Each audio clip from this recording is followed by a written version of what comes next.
বারবার যদি তুমি শতবার বলো, সাজ্জাদকে কে না চেনে? ইতিহাসের মধ্যে দৃষ্টান্ত স্বরূপ সাজ্জাদ উজ্জ্বল নক্ষত্রের মতো জ্বলজ্বল করছে। এই সাজ্জাদ যখন বিশাল বড় একটা অট্টালিকা নির্মাণ করেছিল, মালাকুল মাউত তার নিকটে চলে আসলো। সাজ্জাদ ভাবলো, এই কিসের জান্নাত?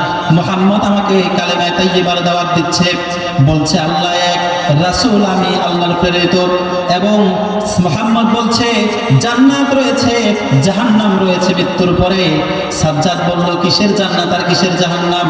আমি নিজেই জান্নাত তৈরি করে দেখাবো, দুনিয়াতে আমি নিজেই জান্নাত তৈরি করে দেখাবো। এইভাবে সাজ্জাদ বিশাল অঙ্কের একটি অ্যামাউন্ট খরচ করে একটি বিশাল জান্নাত তৈরি করলো। সাজ্জাদ ভাবলো, জান্নাতের কাজ তো কমপ্লিট হয়ে গেল, একটু গিয়ে দেখে আসি।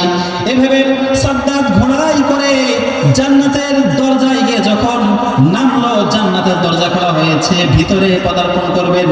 এমত অবস্থায় মালাকুল মাউত এসে বলে, মুত তোমাকে করতে হবে। সাজ্জাদ বারবার ডেকে বলে, 1 মিনিট আমাকে সময় দাও, একটু সময় দাও, আমি একটু জান্নাত এত কষ্ট করে বানিয়েছি, কিছুক্ষণের জন্য হলেও আমাকে জান্নাতের মধ্যে একটু ঢুকে দর্শকদের দেখার জন্য সময় দাও। মালাকুল মাউত বলে, না, কোনো সময় দেওয়া হবে না। দুনিয়ার মধ্যে তোমাকে বিশাল বিশাল একটি জিন্দেগি দেওয়া হয়েছিল, যে জিন্দেগি কি তুমি কাজে লাগাতে পারো নাই, সুতরাং তোমাকে এই সময় আর কোনো সময় দেওয়া হবে না, রকমাত্ম হবে।